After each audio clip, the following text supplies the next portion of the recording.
Hi, I'm Chanel Contos. I'm founder and CEO of Teach Us Consent. And hi, I'm Harrison James. I am a survivor, an advocate and campaigner. We're here today to talk about how consent applies to the online world. We've had lots of conversations about what it means in real life, but given the day and age where the online and offline world are completely morphed, we think it is really important to have these conversations. Shall we jump into some of these scenarios that we've got? Yeah, great. Okay, so scenario number one here. Your friend messages the group chat in a panic. Someone that they were flirting with is now threatening to leak their nudes unless they send more. What should they do? Classic situation. Yeah. Right? Yeah. Unfortunately, the thing that's not classic about this is that they've reached out to friends for help. So I think start by thanking them for confiding in you. Start by reassuring them that no matter what the outcome of this process is, you're there for them. And I think we also need to name this as it is, right? This is actually a form of sextortion, which is online blackmail of a sexual nature. It's also a form of coercion and how that's a violation of consent. And coercion is threatening or pressuring or tricking someone into a sexual act in a non-physical way. And depending on if your friend is under the age of 18 or over the age of 18, it could have serious drastic consequences for what this would mean. Child sexual abuse material being sent around is a federal offence. It is illegal. It is a crime. And can have really devastating consequences far beyond sending it to another underage person. Yeah, exactly. The devastation of an adult perpetrating this type of crime upon a child, specifically, completely catastrophic for the rest of their lives. The transaction isn't just a single send-on to the next person. It is a lifelong thing that looms over these people. If your friend is able to stop it with a trusted adult or with a group of friends, if you can get one of their friends who's threatening you to say, actually, this is really not okay, we need to step back here, that would be amazing. But if worst case scenario occurs and you feel like there needs to be an authority figure involved, there are avenues to report. Yeah, and touching on those avenues, I know Teach Us Consent highly recommends eSafety.gov.au. It's an avenue that it's a great resource for anyone who's experienced this. So for anyone, regardless of whether you're over 18 or under 18, can go to eSafety.gov.au, report. And there's actually a feature of that reporting where eSafety won't necessarily pass information on to parents, for example, if the victim's under 18, which is really reassuring for victims who experience this in terms of, destigmatizing that sense of shame that comes with coming forward with something like this. So I think it's an incredible resource and something that people who have experienced this should really consider going down that path. The second question is, you matched with someone on a dating app, started flirting and added each other on Snapchat. They then began sending nudes and sexual messages without asking. It's an all too common one, unfortunately, isn't it? I mean, people tend to forget that the online space is just an extension of real life, right? You wouldn't just start flirting with someone and then get undressed in front of them, you know what I mean? You'd hope not, That's sort of what that scenario entails. It actually is, a violation, if we're going to use technical terms here. That is a form of image-based abuse. I think what happens here is people meet on a dating app, and because there is some sort of implicit and assumed nature of romantic connection on a dating app, that people feel very entitled to going further much quicker and without consent. I think the initial match is understood as full consent for everything from this point forward, but really consent is ongoing and dynamic. And if you've just met someone on the internet, there's no way you could possibly have that trust with them to do something like that unless you really explicitly ask. Yeah, 100%. I also think it really depends how it's made you feel, because it's also possible to say, hey, just so you know, I'm really not okay with that, and seeing how they respond to that situation, maybe. Yeah, that's true. I think it's hard as well, because there's going to be some people who would love to receive a nude without asking, right? And some people who wouldn't be at all offended by that. So I think it's important here to know that different people have different expectations and different comfort zones. Couldn't agree more. Should we get into scenario 3? Great. Your friend uses an AI app to put the face of a girl you know onto a sexually suggestive video, then shares it into the group chat as a joke. I think it's important to start off by saying that it's not a joke. It is an illegal crime of image-based abuse. It's a form of non-consensual deepfake technology being used as well. I mean, with the rise of AI, this seems to be becoming a bit more of a common scenario that we're seeing. It's someone not consenting to that at all, and whilst it might be AI and it might seem fake, it feels real for that person. It's stripping them of a sense of dignity, I guess, as well. Yeah, and their autonomy. Yeah.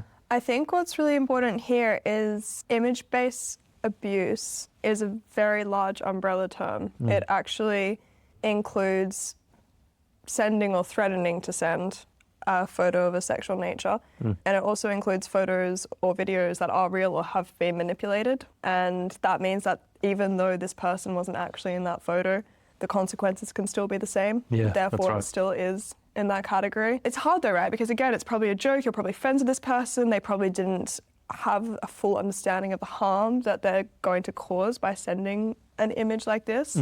So I think it's one of those situations where, unfortunately, you need to have a hard conversation with a friend, right? Yeah, that's right. Calling it out is so important, right? Because if you see it and you decide not to say anything, what you allow in your group chat is actually a reflection on what you allow in culture. And it's so important to call that out when you see it. And also, just going off what the scenario is saying here, your friend uses an AI app to put the face of a girl onto the video and puts it in the group chat as a joke. So I'm assuming that girl's not part of the group chat. Yeah, of course. It's such an important thing, and something that I would do would be let the victim know. They have a right to know that video is out there, so they can take whatever action they want to take from there as well. I think it's an incredibly important point. I think I'm also going to say, from just a really realistic, although I agree with you, from a really realistic perspective, I understand it can be really difficult to do something like that. 100%. Especially, again, if you're in a group chat, it's a mate. I think the benefit of this being a group chat situation is that you don't need to respond in live time. It's not as if it's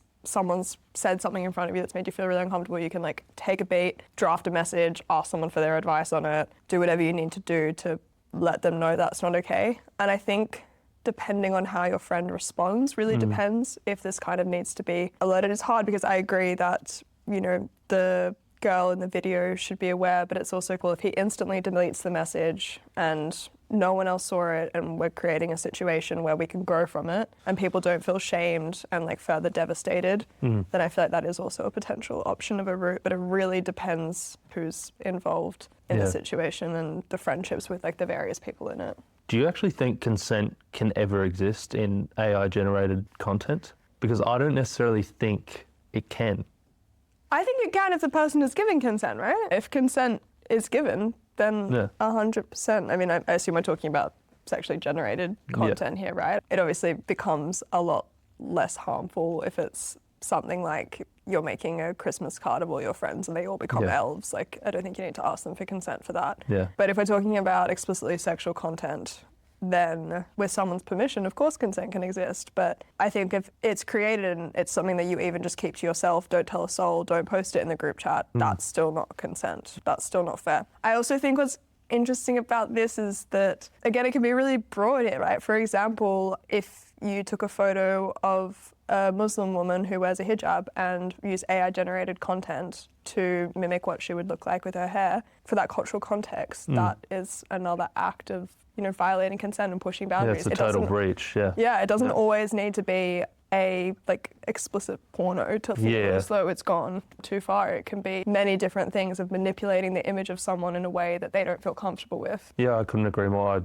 My first initial reaction was no, consent couldn't apply to AI-generated content, but you've given me a different perspective. It's a grey area. Yeah, and I guess the thing is, there is new technology emerging and it's really hard because we're not always going to be told what the rules are and what you can do and what you can't do. And this is why it's so important to employ empathy throughout all of these decision makings of how you're going to use new technology as it arises. Because if you're being empathetic towards another person or towards a situation, then you're not going to accidentally create a situation where someone feels uncomfortable just because you haven't been told this is the rule. Yeah, empathy should be our guiding light. And this is not entirely empathetic, and I think requires definitely starting point of being, willing to approach your friends. You can either start by saying, why did you feel, compelled to send that content to the group chat? Or why did you feel compelled to make it? Or, hey, it's actually really not cool that you did that. I think you should remove it straight away and, make sure you never do that again, basically.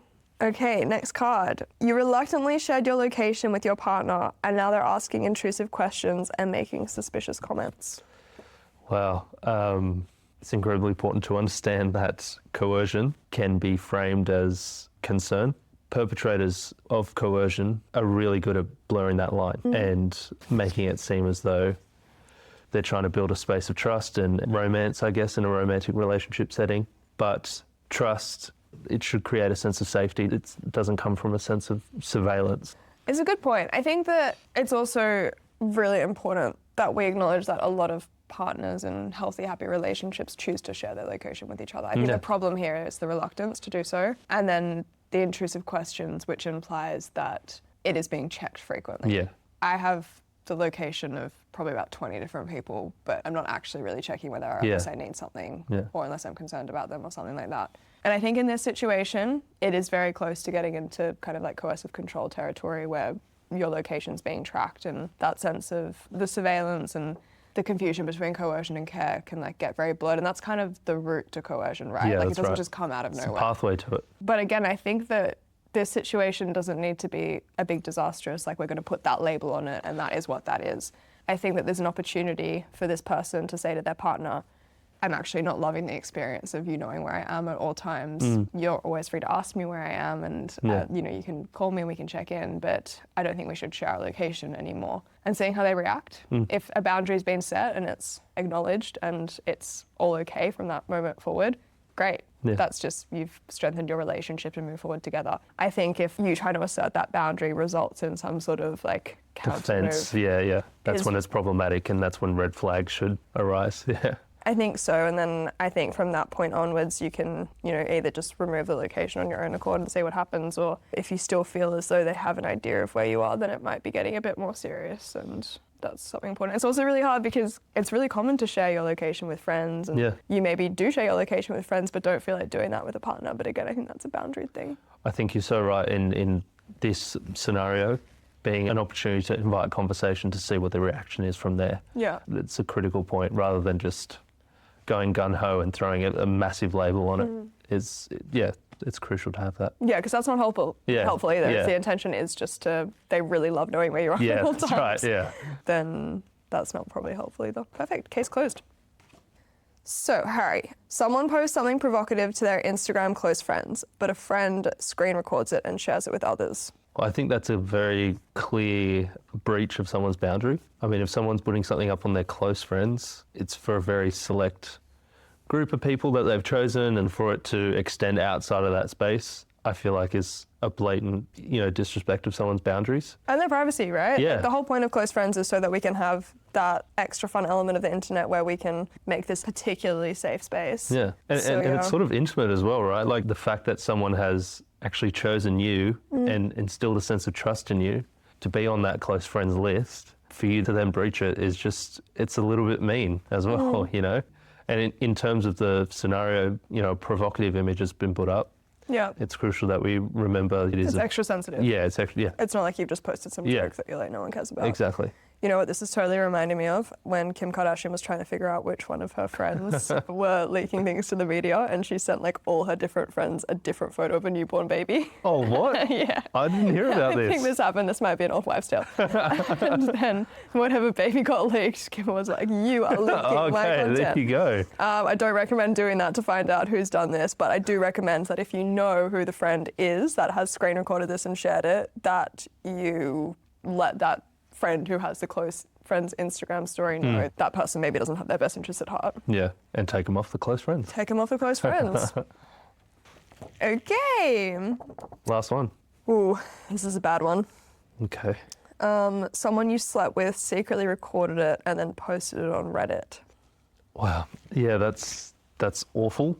It is outright illegal and wrong. And I think, with a lot of the scenarios that we've touched on today, there's been a bit of grey area. They can invite conversations for reflection, but something like this is just an egregious act. It's a total breach of autonomy and consent, and there's just no question about it. It is black and white, not okay, and it's a form of revenge porn. And it would have been a breach to just record it secretly and not do anything with it. Yeah. That in itself is really harmful and disrespectful and illegal. Yeah, revenge porn is an interesting term. Let's talk about that, because that is what is colloquially known as, right? Yeah. But actually, it is a form of revenge porn, but revenge porn is actually image-based abuse as well. And I think that revenge porn's an interesting phrase because it implies that something has been done in order to justify that action happening back, and it's kind of like, well, revenge for what? But I think that typically when we hear about this thing like revenge porn, leaked nudes, like whatever it is, usually at least that photo was sent in the first instance, but the fact that there's now the secret recording of it to start with, and then posting it on Reddit, I think requires like quite serious action. Whereas I think a lot of the other situations we spoke about today, I had a bit more empathy towards the situation and understanding the grey area. There's no nuance. Yeah. What would you recommend? I think it's an easy thing to say, go to the police or whatever that looks like. And I often use caution saying that to victims of these types of crime because there have been so many disheartening experiences with authorities like that. But I think going to the eSafety Commissioner's office and reporting something like this is really required because it is just an egregious scenario. That's the toughest scenario we've had to read aloud today. I think I would say go to both. Yeah. I would go to police, I would go to eSafety and report, and I would definitely create a support network around yourself as soon as possible because this is not a nice thing to have happened to someone.